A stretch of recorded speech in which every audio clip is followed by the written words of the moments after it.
السلام عليكم ورحمة الله تعالى وبركاته. soo dhawaada saaxiibayaal. Guushu waa wax uu qof walba raadiyo siduu ku heli lahaa. Dhammaanteenna waan jecelnahay inaan xaqiijino yoolalkeena fog iyo kuwa dhowba. Laakiin waxaa jira caadooyin gaar ah oo naga celin kara inaan gaarno yoolalkeena.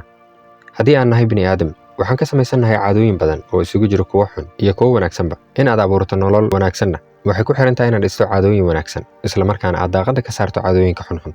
haddaba muuqaalkeena maanta waxaan kuula wadaagi doonaa 5 caado oo ay tahay inaad si degdeg ah u joojiso si aad u gaarto ahdaafta aad ka leedahay nolosha ee ku soo dhawaada mawduuceena maanta.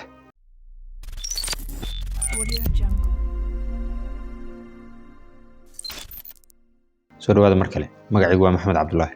waxaan halkan ku soo gudbiyaa mowduuc ka hadlaya waxbarashada, horumarinta nafta iyo qisooyin.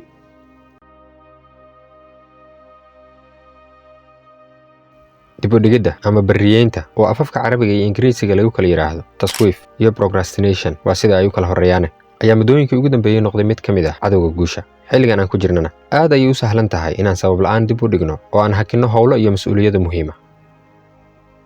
waqtiga oo ah shay qaali ah waxaa loo kala qaybiyaa 3 qaybood: waqti tegay oo la soo dhaafay, waqti aan hadda joogno oo xaadir ah, iyo waqti aan la gaarin oo mustaqbalka ah. haddaba 3daas qaybood ee waqtiga waxaad ku leedahay kaliya hal qayb, waana midkaad hadda joogto. waqtiga soo socda ee aan la gaarin isagana saameyn ayaad ku yeelan kartaa, waa haddii aad si wanaagsan uga faa'iidaysato waqtiga aad hadda haysato. waqtiga tegay ee la soo dhaafay isaga haba yaraatee wax saameyn kuma lihid haddii aad ka qoomamayn lahayd iyo haddii aad ka socon lahayd oo aad noloshaada hor u wadan lahayd. waa mid kala doorashadeeda aad adiga leedahay. si aad u joojiso caadadan xun ee dib u dhigidda, isku day inaad degsato qorshe maalmeed aad ku caddaynayso waxa aad rabto inaad maanta qabato, adiga oo u kala horumarinaya sida ay u kala muhiimsan yihiin, una samaynaya deadline ama waqti ay ku eg yihiin. arrintaana waxaa kaa saacidi kara telefoonkaaga adigoo isticmaalaya qaybta to-do listiga ama soo degsanaya applicationada lagu maamulo howl maalmeedyada.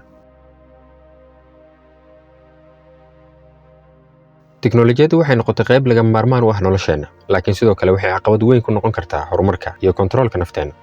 isticmaalka xad-dhaafka ah ee telefoonka, daawashada badan ee filimada, iyo ku dhex wareegidda baraha bulshada waxay si aanan dareemaynin u cunayaan waqtigeenna qiimaha badan, iyadoo hoos u dhigaysa wax soo saarkeenna maalinlaha ah. haddaba si aad u jebiso caadadan, isku day inaad xadido waqtiga aad ku bixinayso shaashadaha sida isticmaalka telefoonka, daawashada TV-ga, iyo daalacashada baraha bulshada oo u samaysan in mar haddii aad gudaha u gasho aadan ka bixi karin, waayo waxaa ku baxa balaayiin lacaga si loo xado attention-kaaga. marka waa khatar xakamaynteeda ay adag tahay, laakiin u baahan dadaal joogto ah.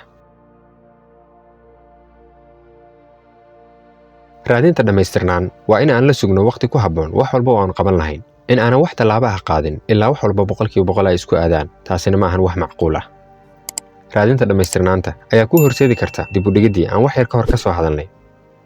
si aad u jebiso caadadan, qabo wax walba oo aad ku hamiso inaad qabato adiga oo ku bilaabaya waxa aad haysato.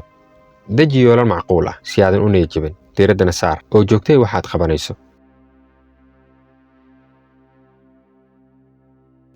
caajiska aan ka hadlayno waa inaad dareento awood darri maskaxeed iyo mid jireed marka ay timaado qabashada shay muhiim ku ah.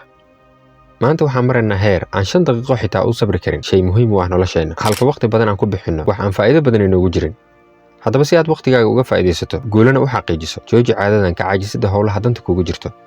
haddii aad danaynayso inaad wax badan ka ogaato caajiska iyo xalkiisa, waxaan jira mawduucan ka diyaariyey, halkan kore ayuu kaaga soo muuqanaya, ama ka daawo dhammaadka muuqaalkan.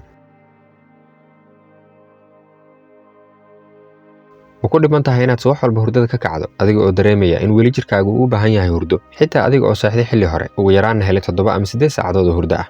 xaggee wax ka qaldan yihiin? dhibaatada keliya ma ahan inaadan hurdo kugu filan helin, sidoo kale tayada hurdadaada waxaa qayb weyn ka ah ka hor xilliga hurdada oo aad isticmaasho shaashadaha.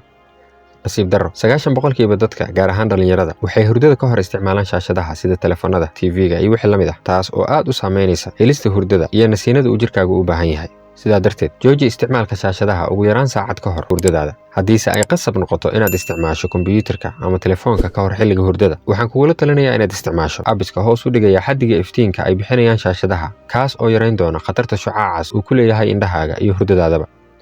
ugu dambayn, jabinta caadooyinka xunxun waxaa laga yaabaa inaysan sahlanayn, waxayna u baahan yihiin dadaal, hurid iyo joogtayn badan. guushuna hal habeen laguma gaaro, laakiin isbeddello yaryar oo aan ku samayno caadooyinkeenna waxay noo dhoweyn karaan gaaridda yoolalkeenna. waxaan rajaynayaa in mawduucan haba yaraatee aad ka heshay fikrado aad ku horumarin karto naftaada. farxad ayayna ii tahay haddii aad waxun ka faa'iiday mawduucan. inta aan ku kulmi doono muuqaalkeen xiga, wassalaamu calaykum waraxmatullaahi wabarakaatu.